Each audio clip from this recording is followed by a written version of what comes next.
Good afternoon, and welcome to the nation's Constitution Center. I had the great privilege of being the guest leader of this outfit for a year. It's an appropriate place to make the speech I'm about to make. I attended Mass earlier today and prayed for Justice Ruth Bader Ginsburg and her family. The nation lost a heroine, an icon. They also lost a mother, a grandmother, and a matriarch. We know how hard that is to watch a piece of your soul absorb the cruelty and the pain of the dreadful disease of cancer. I spoke to her daughter and her granddaughter last night, expressing my whole family, my whole family's sorrow, particularly my grown granddaughters, one of whom was a student of Ruth Bader Ginsburg's daughter at Columbia. They made clear to me, daughter and granddaughter, that until the very end, Justice Ginsburg displayed the character and courage we'd expect of her. He said she held their hands and gave them strength and purpose to carry on. It's been noted that she passed away on Rosh Hashanah. By tradition, a person who dies during the Jewish New Year is considered a soul of great righteousness. That was Ruth Bader Ginsburg, a righteous soul.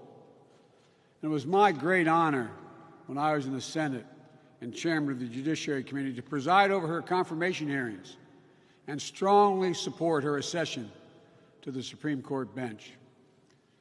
Justice Ginsburg achieved a standing few justices have or ever will. She became a presence in the lives of so many Americans and a part of our culture. I agree with what others have said, that she did as much to advance the constitutional rights, opportunities, and justice for women as Justice Marshall did for African Americans.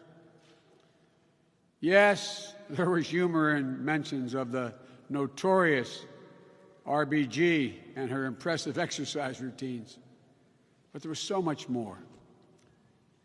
She was, to use an overused word, a trailblazer, a role model, a source of hope, and a powerful voice for justice. She was proof that courage and conviction and moral clarity can change not only the law, but can change our culture, can change the world. And I believe in the days and months and years ahead,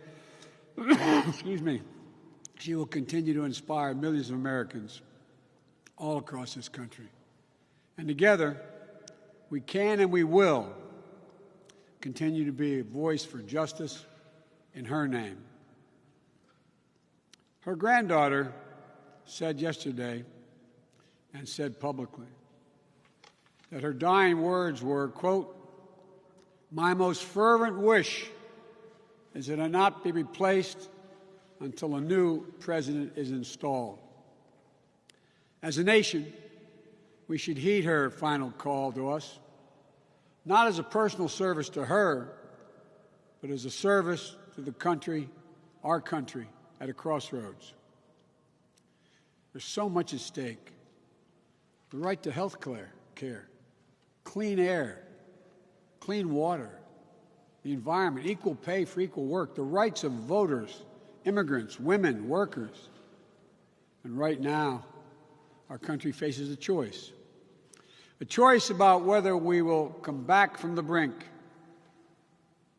That's what I'd like to talk with you about for a few minutes today. Within an hour of news of her passing, Senate Majority Leader Mitch McConnell said President Trump's nominee to replace Justice Ginsburg will receive a vote in the Senate within an hour of her passing. The exact opposite of what he said when President Obama nominated Merrick Garland to replace Justice Scalia in 2016. At that time, Majority Leader McConnell made up a rule based on the fiction that I somehow believe there should be no nomination to the court in an election year. It's ridiculous. The only rule I've ever followed relating to the Supreme Court nomination was the Constitution's obligation for senators to provide their advice and their consent to a president's judicial nominee. But he created a new rule, the McConnell rule. Absolutely no hearing, no vote for a nominee in an election year. Period. No caveats.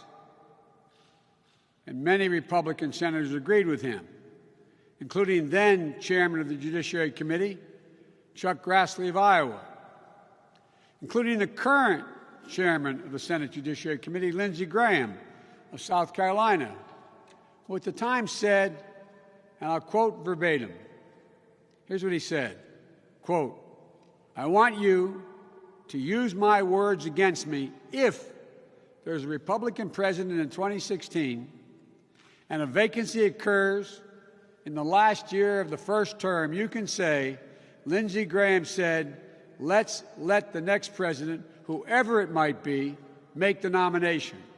Continuing the quote, "And you could use my words against me, and you'd be absolutely right." End of quote.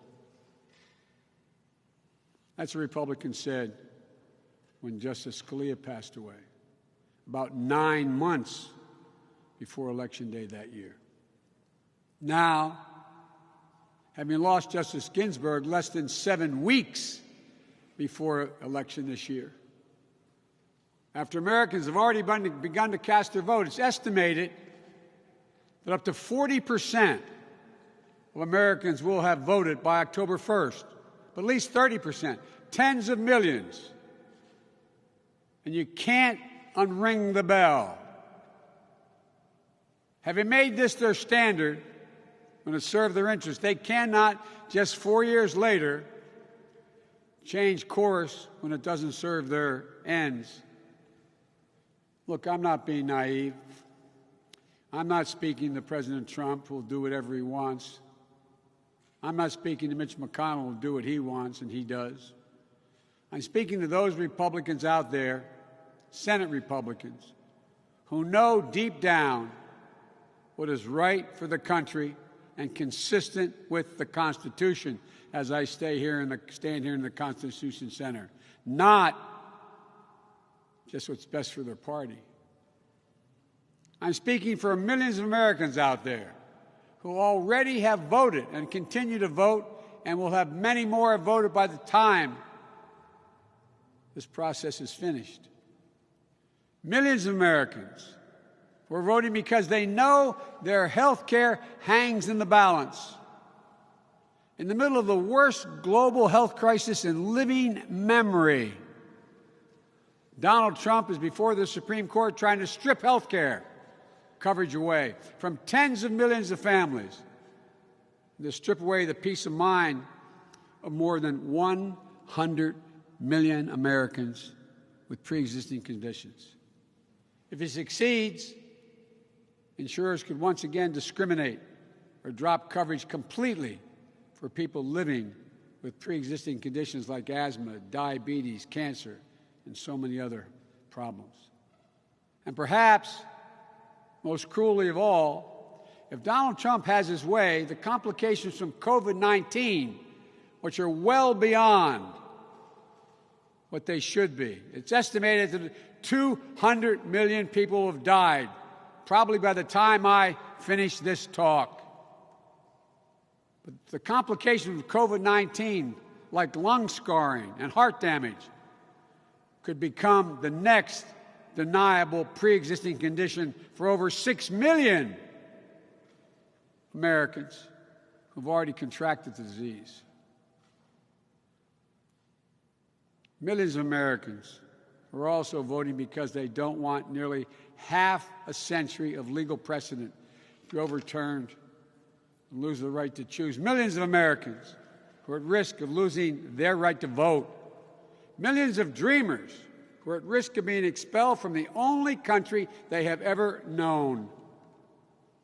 Millions of workers, union workers, who are at risk of losing their right to collectively bargain.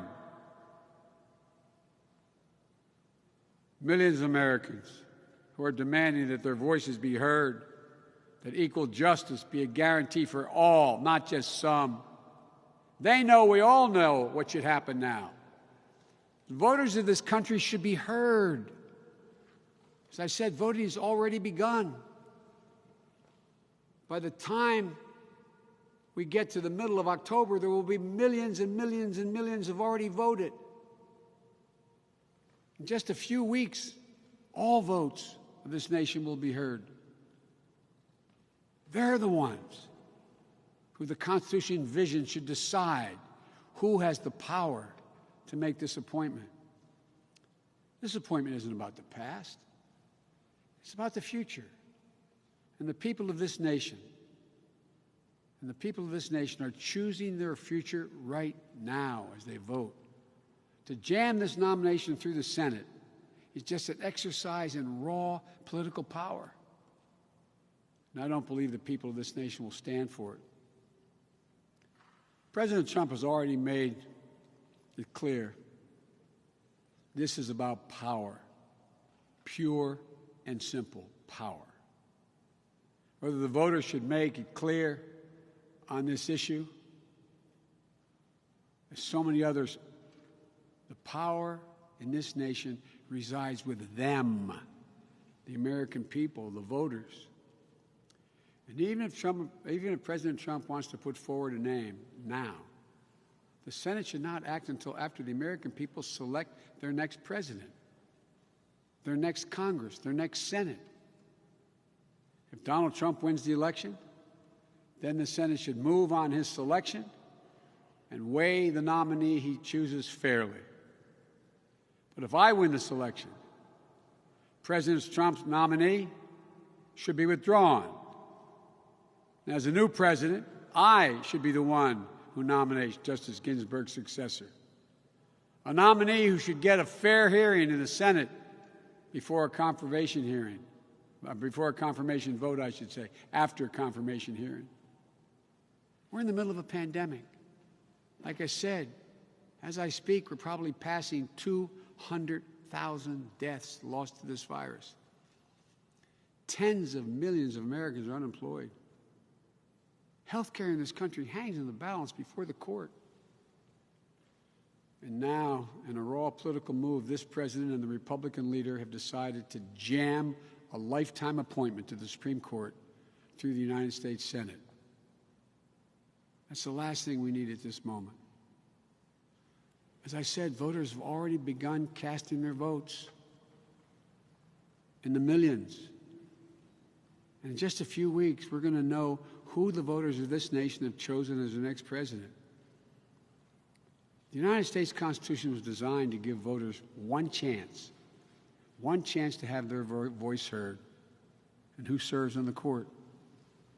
And by the way, there's no court session between now and the end of this election.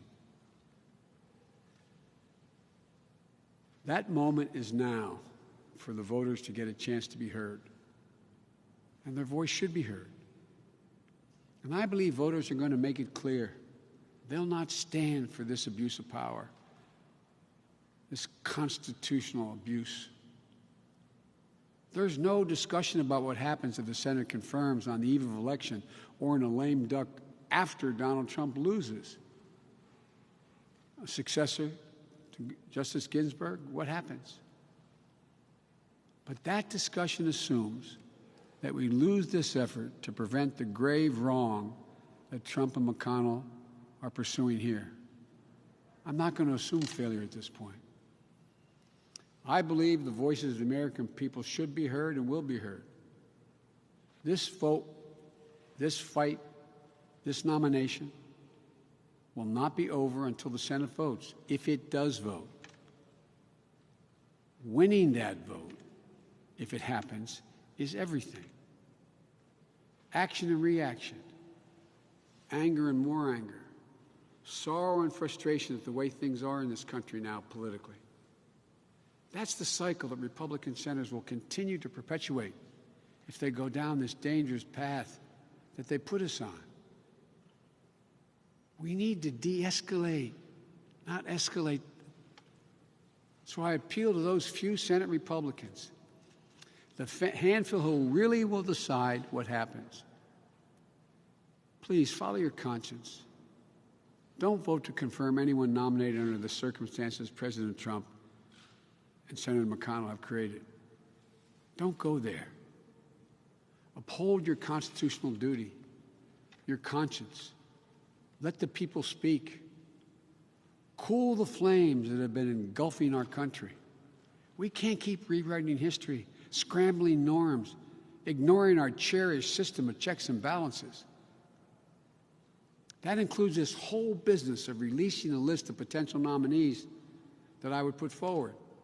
But now saying, after Ruth Bader Ginsburg passed away, they said Biden should release his list. It's no wonder the Trump campaign asked that I release the list only after she passed away. It's a game for them. It's a play to gin up emotions and anger. There's a reason why no presidential candidate other than Donald Trump has ever done such a thing. First, putting a judge's name on a list like that could influence that person's decision-making as a judge, and that would be wrong, or at least create the perception that it would influence. Second, anyone put on a list like that under these circumstances will be subject to unrelenting political attacks, because any nominee I would select would not get a hearing until 2021 at the earliest. She would endure those attacks for months on end without being able to defend herself. And thirdly and finally, perhaps most importantly, if I win, I'll make my choice for the Supreme Court not based on a partisan election campaign, but on what prior presidents have done, Republicans and Democrats, and I've served with many of them. Only after consulting Democrats and Republicans in the United States Senate and seeking their advice and asking for their consent. It says advise and consent the Senate. The president is the person who gets to name someone, propose. The Senate disposes. As everyone knows, I made it clear that my first choice for the Supreme Court will make history as the first African-American woman justice. But I'll consult with senators in both parties about that pick, as well as the legal and civil leaders in our country. In the end, the choice will be mine and mine alone, but I will consult. But it will be the product of a process that restores our finest traditions, not the extension of one that's torn this country apart the last years. So let me conclude with this. As I've said in this campaign, we're in the battle for the soul of this country. We face historic crises, once-in-a-generation pandemic, a devastating economic recession, the rise of white supremacy that the FBI directors warned us against, unseen since the 60s, and a reckoning on race that's long overdue, a challenging climate, a changing climate that is ravaging our nation and the world as we speak.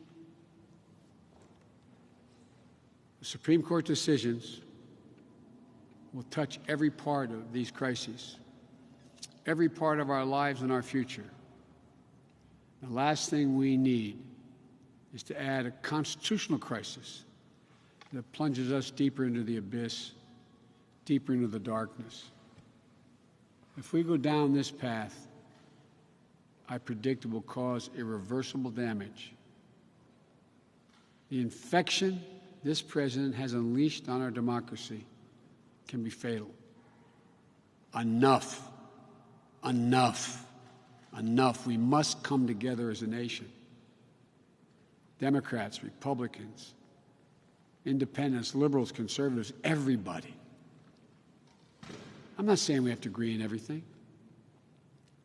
but we have to reason our way through what ails us as citizens, voters, public servants. That's the guidebook called the Constitution. We have to act in good faith and mutual goodwill, and the spirit of conciliation, not confrontation. This nation will continue to be inspired by Ruth Bader Ginsburg, but we should not only be inspired by her, we should be guided by her. And by her willingness to listen to those with whom she disagreed, to respect other points of view. Famously, Justice Ginsburg got along well with some of the most conservative justices on the court. And she did it without compromising her principles, clouding her moral clarity, or losing her core principles. If she can do this, so can we. How we talk to one another matters. How we treat one another matters. Respecting others matters.